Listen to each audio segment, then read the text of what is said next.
Welcome to the FSU Broncos Pigskin Press Talk. I'm here with head coach Richard Hayes, and we're in front of the 3 CLA championship trophies that Fayetteville State has won, and we're en route to make another appearance in the championship with 3 more games on the schedule to face the leader in the CLA Northern Division.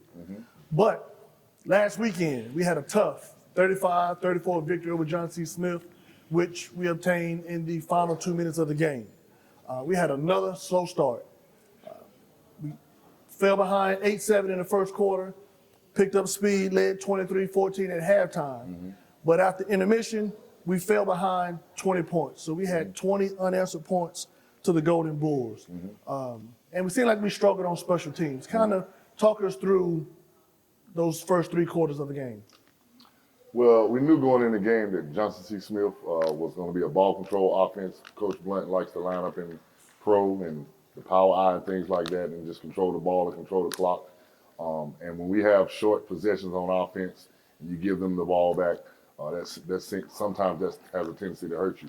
In the third quarter, we only had 1 possession on offense. They got the ball to start the third quarter. It took about 6 minutes off the clock. We got the ball. We took about 2 minutes off the clock. And then they got it back and ran the rest of the time out, and they scored on both possessions. And then, we had that muff kickoff in the fourth quarter that gave them the ball right back again. So it was really a situation where we have to shore up our special teams. We had a few punts blocked. They got their hands on a couple of our punts. They scored a touchdown off of our punt team. Again, that onside, it wasn't really an onside kick, but they were not trying to kick it deep to our return guys, so they were just kind of squibbing the ball and just happened to hit one of our front wall guys, and they recovered that kick and scored and got momentum. It was just really a big momentum swing. But our guys persevered, and it's 4 quarters in a football game, and we understand that 60 minutes and play until the clock hits 0, and that's what our guys did. All right, so it was late in the game. Then we had Stevie Green. He pulled in a 23-yard reception from Richard Latimer, took it down to the 1. Next play, he punched it in. All right, then, 2 minutes left in the game, Richard Latimer. He went 4 or 5 passes, connected with a 43-yard bomb to Brandon Person Boyd to put us up by 1. Can you talk about those last 2 drives? Well, the first drive with Stevie, we have been watching them overplay our outside zone, our running play, and also on the headsets we had talked about running that screen play to the backside because they didn't have a alley defender over there. And it worked almost perfectly. We had Stevie out there with Keon Smith in front of him, and we took it to the 1-yard line and hurried up and scored. And then the next series, I told Coach Tripp on defense that we had to have a 3-and-out. We had to stop them. We had 1 timeout remaining, and we couldn't let them. We had them pinned down deep. I think they set up for onside kick, and we kicked it deep. The guy bobbled the ball. We tackled him on about the 5 or 6 yard line, and I told the defensive guys we need to hold and keep them down there and give ourselves a chance to win this football game. The defense stepped up. They got a 3-and-out. Johnson C. Smith hit a great punt going back towards the -40, which gave us about 3 minutes to go on the clock. And it's a situation we work every Thursday. It's nothing new to us. We work it every single Thursday. We work situational football. So Richard was poised and cool, and he did an outstanding job of directing the offense down. And I believe their free safety got hurt on the 4th down play. It was 4th and about 5. And Brandon Pearson Boyd caught the ball, and then he bobbled it and went out of bounds. It's 1st down for us, though. But that particular play, the safety got hurt. They put in a replacement, and we immediately noticed it was a younger guy. And so we went right at him, and Katie ball to do a touchdown, Broncos win. So what does a win like that do to the program? Well, we've been there before. I told the guys after the game, this game reminded me of the Livingstone game in 2017 when we went down there and played them for their homecoming. We jumped out on them 21-0, and then they fought back and took the lead late in the 4th. And we ran another screen play to Stevie, and he scored. And it's same kind of scenario. So we've been there before. We didn't panic. The guys stayed in it. And I told them, y'all know what's at stake. We all know what's at stake right now. We're leading our division, and everybody's waiting on us to slip, and we know that. So we just got to keep focusing on ourselves and keep preparing ourselves weekly for everybody that's going to come at us, and we'll do that. All right, so we're heading to week 8, and things are getting tougher. This is our last home game, so we're going to honor some special seniors. We got 10 seniors. We got a tight end. We got Chris Brooks. Chris Brooks is a kid that I've been knowing for a while. He's from Winston-Salem. Actually, was recruiting him when I worked there, and then when I took the job here, we brought him here. He's been playing tight end for us for 4 years. He's an outstanding kid, has an outstanding GPA, and we're really proud of him and what he's accomplished for Fayetteville State. All right, defensive line, Marcus Crutchfield. Another kid that I have some familiar ties with.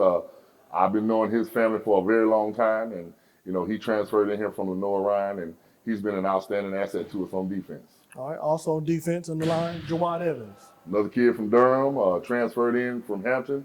When we first got here, he's been with us all 4 years, and he's really grown up and really become an outstanding football player and an even better kid. All right, Keontae Gainey. Keontae transferred to us from Concord University last year. He's actually from Fayetteville, E. Smith, and wanted to get back closer to home. So he came in last year and won a starting job, and he's been doing great for us. All right, another transfer, Jalen Gavin, wide receiver. Gavin is another kid that I've been knowing since he was probably 3 years old. I mean, he grew up with my son playing AAU basketball. I know his family real well. He transferred to us, and he's been an outstanding asset for us at wide receiver. Okay, none other than the running back, Stevie Green. Stevie, he's what more can you say? I mean, Stevie came here, man, and nobody knew who he was, knew anything about him, and he spoke softly. He carried a big stick, and now going into his last home game, he's the all-time leading rusher and the all-time leading touchdown scorer in Fayetteville State history. All right, wide receiver, Jaden Maynard.